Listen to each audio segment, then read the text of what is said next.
പ്രതിപക്ഷ MLA-മാർ പോലും പറയാൻ ധൈര്യം കാണിക്കാത്ത തരത്തിലുള്ള ഞെട്ടിപ്പിക്കുന്ന ആരോപണങ്ങളായിരുന്നു മുഖ്യമന്ത്രി നേരിട്ട് ഭരിക്കുന്ന ആഭ്യന്തര വകുപ്പിനെതിരെയും മുഖ്യമന്ത്രിയെ ഭരിക്കുന്ന പൊളിറ്റിക്കൽ സെക്രട്ടറി പി ശശിക്കെതിരെയും PV അൻവർ MLA ഉയർത്തിവിട്ടത്. ആദ്യം മാധ്യമങ്ങൾക്ക് മുന്നിലും അതിനു പിന്നാലെ മുഖ്യമന്ത്രിയോട് നേരിട്ടും ആരോപണങ്ങൾ ഉന്നയിച്ച PV അൻവർ അതുകൊണ്ടും മതിയാക്കാതെ പാർട്ടി സെക്രട്ടറി MV ഗോവിന്ദൻ മാഷിനെ നേരിട്ട് കണ്ട് ആരോപണങ്ങൾ ഉന്നയിച്ചതോടെ CPM ശരിക്കും വെട്ടിലായി. അൻവറിന് പിന്നിൽ പ്രവർത്തിച്ച കൈകളെക്കുറിച്ചും പൊതുജനത്തിന് ഇതോടെ ഏതാണ്ട് സൂചനകൾ ലഭിച്ചു. ഇനി CPM-ന് കയ്യും കെട്ടിയിരിക്കാനാവില്ല. അമ്മാതിരി വെടിമരുന്നാണ് PV അൻവർ ചൊരിഞ്ഞിട്ട് പോയിരിക്കുന്നത്. PV അൻവർ ഉന്നയിച്ച ആരോപണങ്ങൾ ഗൗരവത്തിലുള്ളതാണ് എന്നാണ് പാർട്ടി നേതൃത്വത്തിന്റെ വിലയിരുത്തൽ. നാളെ ചേരുന്ന സംസ്ഥാന സെക്രട്ടേറിയറ്റ് യോഗത്തിൽ ഈ പരാതികൾ സംബന്ധിച്ച് ചർച്ച നടക്കുമെന്നാണ് അറിയുന്നത്.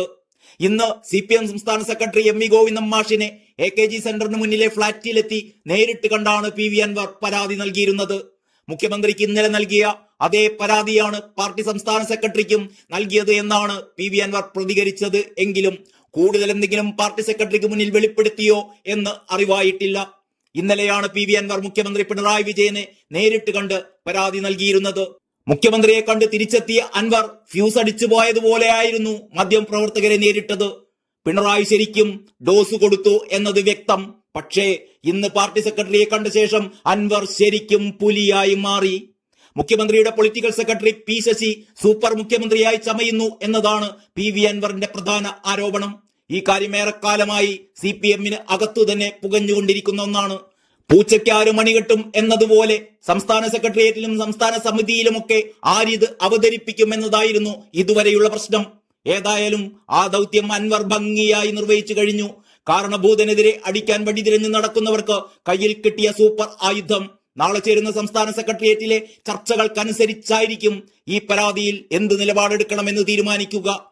മുഖ്യമന്ത്രിക്ക് മാത്രമാണ് പരാതി നൽകിയിരുന്നത് എങ്കിൽ എല്ലാം ആവിയായി പോകുമായിരുന്നു. അങ്ങനെയാവാതെ കൃത്യമായ ടാർഗറ്റിൽ എത്തിക്കാൻ തന്നെയായിരുന്നു ആരോപണങ്ങൾ പാർട്ടി സെക്രട്ടറിക്ക് കൈമാറിയിരുന്നത്. ഇനി ഏതായാലും സംഭവിക്കാനുള്ളതെല്ലാം സംഭവിക്കാൻ പോകുകയാണ്. നമുക്ക് കാത്തിരുന്ന് കാണാം. തൃശൂർ പൂരം കലക്കിയെന്നും വെടിക്കെട്ട് ശരിക്കാസ്വദിക്കാൻ കഴിഞ്ഞില്ലെന്നും പരാതിപ്പെട്ടവർ ആരും നിരാശരാകേണ്ട.